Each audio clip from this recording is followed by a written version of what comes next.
Hi, I'm Finn, and in this Sociology Explained video, I'm going to be quickly running through 4 pieces of evidence that support the view that functionalism is still relevant in today's society. So this will help you do that AO3, that contemporary relevance, proving or disproving something has contemporary relevance in an argument. So the first piece of evidence you want to bring in is in relation to Durkheim. So one of Durkheim's key arguments in relation to education is that education transmits shared values across the country to all students. And to support this, to give contemporary relevance of this, you could talk about the 2022 Platinum Jubilee and how that shows that because classrooms and schools across the country were celebrating the Jubilee, it shows that education is doing this job of creating national cohesion and a shared value, perhaps in support of the monarchy or in support of the country. So the next piece of evidence you could bring in relation to functionalism is in relation to Talcott Parsons. So one of Parsons' key arguments is that education acts as a secondary focalizing agency.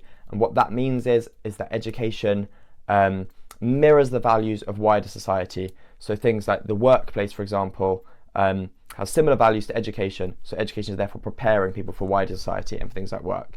And you could bring in here the SIMS systems, which are systems that are in use in most schools across the countries. And these systems do things like monitor your attendance, and you can be disciplined if your attendance is too low, for example. So having this system in place arguably mirrors wider society and mirrors the workplace, so you could use that to support the relevance of functionalist views of education and argue that they're still relevant today. So the next point relates to Durkheim again, and his other argument that there is a complex division of labour in society and that education caters to this complex division of labour by preparing people for it. So you could relate this to the news that in 2024 there were over 20 T levels introduced. So what this means is that there were new forms of specialised training that could train young people for different roles in specific sectors with specific specialist skills. So this arguably supports Durkheim's view that education is preparing society for this complex division of labour. So the final point is going to relate to Davis and Moore. So these are two functionalists who argue that education serves to do role allocation. So they say that by testing people and finding out people's aptitude, they're therefore those who get the best grades, for example, are able to get the best jobs, etc.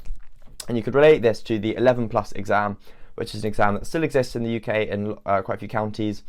And arguably this shows role allocation at work, as more able students are sent to better schools, where therefore they should be able to get better jobs. So that supports the functionalist view of education.